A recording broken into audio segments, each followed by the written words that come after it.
Hello नमस्कार मित्रों, स्वागत है आप सबका हमारे यूट्यूब चैनल में।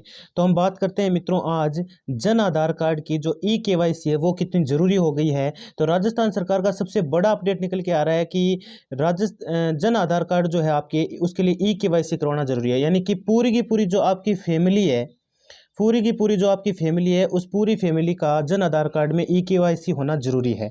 उसके लिए ज़रूरी है कि उम्र जो है वो 5 वर्ष से बड़ी होनी चाहिए। यानी जो भी उस जन आधार कार्ड में सदस्य है उसकी 5 वर्ष से बड़ी उम्र है, केवल उसी की होगी। उस 5 वर्ष से यदि छोटा है तो उसकी कोई ज़रूरी नहीं है। 5 वर्ष से बड़ा जो भी सदस्य है उसी की केवल ई केवाईसी होनी है। तो ये बहुत ही ज़रूरी है। तो चैनल पर यदि नए हैं तो चैनल को सब्सक्राइब अवश्य कर लीजिएगा। पूरी जानकारी मैं आपको देने वाला हूँ स्टेप बाय स्टेप। पूरी जानकारी जो है मैं स्टेप बाय स्टेप आपको देने वाला हूँ। और ये बहुत ही इम्पोर्टेंट अपडेट निकल के आ रही है, क्योंकि यदि आप ऐसा नहीं करते हैं तो वरना कोई भी आप ना लाभ है, जैसे कोई भी योजना है, राजस्थान की कोई भी योजना है या कोई भी कार्य है आपका जो सरकारी से रिलेटेड है, वो आप नहीं कर पाएंगे। तो सबसे पहले तो मैं वो बातें बताता हूँ जो आपको ध्यान में रखनी है। कौन कौन सी वो बातें हैं जो आपको ध्यान में रखनी है? तो महत्वपूर्ण बातें जान लीजिए। पहले तो महत्वपूर्ण बातों के बारे में बताने वाला हूं कि कौन कौन सी बातें आपको ध्यान रखनी है ई केवाईसी के समय। ठीक है मित्रों? तो वरना यदि आप ये नहीं करवाते हैं तो पूरी की पूरी सारी की सारी जो सेवाएं हैं आपकी सब बंद कर दी जाएंगी। आप कोई भी काम नहीं करवा पाएंगे। ठीक है? तो पहले वो बातें सुन लीजिए। स्टेप बाय स्टेप आपको मैं बताने वाला हूं कि किस प्रकार से आपको ई केवाईसी करवानी है। तो मित्रों मैं स्टेप बाय स्टेप आपको एक एक बात को समझा देता हूं कि जन आधार कार्ड में जो नया अपडेट आया है ई केवाईसी के लिए, वो उसमें कौन कौन सी बातें आपको ध्यान में रखनी है वो आप जान लीजिए। तो सबसे पहले हम बात कर लेते हैं। देखो यहाँ पर साफ साफ देखिए, ये वो बातें हैं जिनके बारे में मैं आपको बताने वाला हूँ। जस्ट मैं थोड़ी देर पहले कंप्यूटर पे बैठा था, वहीं से लेके आया हूँ और पूरी बातें आपको बता देता हूँ मैं कि आपको कैसे क्या क्या बातों के ध्यान में रखनी है। ठीक है? तो सबसे पहले नंबर एक, जन आधार कार्ड में केवाईसी आधार कार्ड के माध्यम से होगी। पहली बात तो ये है। ठीक है? तो आपका जो आधार कार्ड है वो उसमें मोबाइल नंबर जुड़ा हुआ होना चाहिए। सीधी बात। आधार कार्ड में सारी जानकारी सही होना अनिवार्य है। उसमें नाम है, पता है, कोई भी हो चाहे, है ना, वर्तमान फोटो है, जन्म तिथि है, लिंग है, पिता या पति का जो भी नाम है, तो वो जो है वो एकदम सही होना चाहिए। क्या होना चाहिए? सही होना चाहिए। जरूरी। दूसरी तीसरी बात और चौथी जो बात है वो जान लीजिए, क्योंकि केवाईसी कराने पर आधार कार्ड का सारा डाटा, विवरण, नाम, वर्तमान, जन्म तिथि, लिंग जो भी है वो जन आधार कार्ड में फीड हो जाएगा। उसके बाद में आप उसको चेंज नहीं कर पाएंगे, ये ध्यान रखिएगा।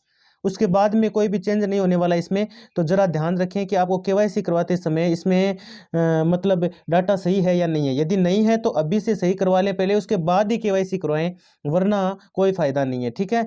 तो बात करते हैं हम आगे। तो केवाईसी होने पर जन आधार कार्ड का विवरण स्वतः ही बदल जाएगा। ऑटोमेटिक ही सब कुछ बदल जाने वाला है उसमें। और केवाईसी होने के बाद में कोई भी आप संशोधन नहीं कर पाएंगे, कोई भी चेंज नहीं कर पाएंगे उसमें। एक बार हो गई तो हो गई। और केवाईसी पूरे परिवार के एक साथ एक ही बार होगी। एक ही बार होगी, एक साथ होगी केवाईसी और एक बार में हो जाएगी। ठीक है? पूरे परिवार की हो जाएगी, एक साथ में होने वाली है। ऐसे नहीं कि अलग अलग सदस्य की होगी। जो भी नंबर जुड़ा हुआ है, मोबाइल नंबर जुड़ा हुआ होना चाहिए, उस पर ओटीपी आएगा। और एक चीज़ मैं बता दूं कि ऑफिशियल जो वेबसाइट है उस पर जाके हम खुद ऐसा नहीं कर सकते हैं। इसके लिए आपको जाना पड़ेगा ई मित्र। कहाँ जाना पड़ेगा? हर गांव में आपके ई मित्र वाले होते हैं, तो वो आराम से आपको ये केवाईसी कंप्लीट करके दे देंगे। ठीक है? और उसके बाद में केवाईसी करवाने से पहले कन्फर्म कर लें कि पूरे परिवार के सभी सदस्यों के आधार कार्ड जिनमें नाम है, वर्तमान फोटो है, जन्म तिथि है, लिंग है, जो भी है वो सही है या नहीं है, वो पहले चेक कर लेना है आपको। ठीक है ना? उसके बाद ही ई केवाईसी शुरू कर देनी है आपको या करवाने जाना है। ठीक है? और ई केवाईसी होने के बाद जन आधार में जो नाम है, वर्तमान फोटो है, वो नहीं बदलवा सकेंगे आप। ठीक है ना? जैसा कि मैंने पहले भी बताया था कि ये आप बदलवा नहीं सकेंगे, ये थोड़ा सा ध्यान रखिएगा। और उसके बाद में साथ ही मैं आपको ये बता देता हूँ, देखिए कि केवाईसी होने के बाद जन आधार में जो है वो तो बदलवा ही नहीं सकते। सबसे पहले आधार कार्ड सही होना अनिवार्य है और आधार कार्ड सही होने के बाद ही केवाईसी करवानी है। उसके लिए ज़रूरी है कि आपका जो मोबाइल नंबर है वो जुड़ा हुआ होना चाहिए आधार से। ठीक है? वो अपडेट किया हुआ होना चाहिए पहले से ही। यदि नहीं है तो वो जुड़वा लें अभी से, उसके बाद ही ई केवाईसी करवाएं, वरना होगे नहीं। और पूरे परिवार की जैसा कि मैंने बताया एक साथ होने वाली है। अब देखो होने कैसे वाली है, पहले ये बता देता हूँ आपको। इसके लिए ई मित्र जाना है। कहाँ जाना है? ई मित्र जाना है। और ई मित्र जाने के बाद में ई मित्र पे जो भी है डॉक्यूमेंट आपका जन आधार पास में होना चाहिए, आपका आधार पास में होना चाहिए। और जो भी आपके आधार है वैसे तो देखो मोबाइल से करने को तो कर लें हम, लेकिन मोबाइल से ये होने वाला नहीं है, क्योंकि वहाँ से पेमेंट कटने वाला है जो कि ई मित्र वाला काट के देगा आपको। अब सारे मोबाइल से थोड़ी कर सकते हैं, करने को तो कर लो चाहे, लेकिन सभी मोबाइल से इस केवाईसी को नहीं कर सकते, मोबाइल से मुश्किल है। यदि कोई होता है तो मैं कल ही एक वीडियो और बताने वाला हूँ, उस वीडियो में आपको सारी जानकारी दे दूंगा कि उससे होगा या नहीं होगा। ठीक है मित्रों, धन्यवाद।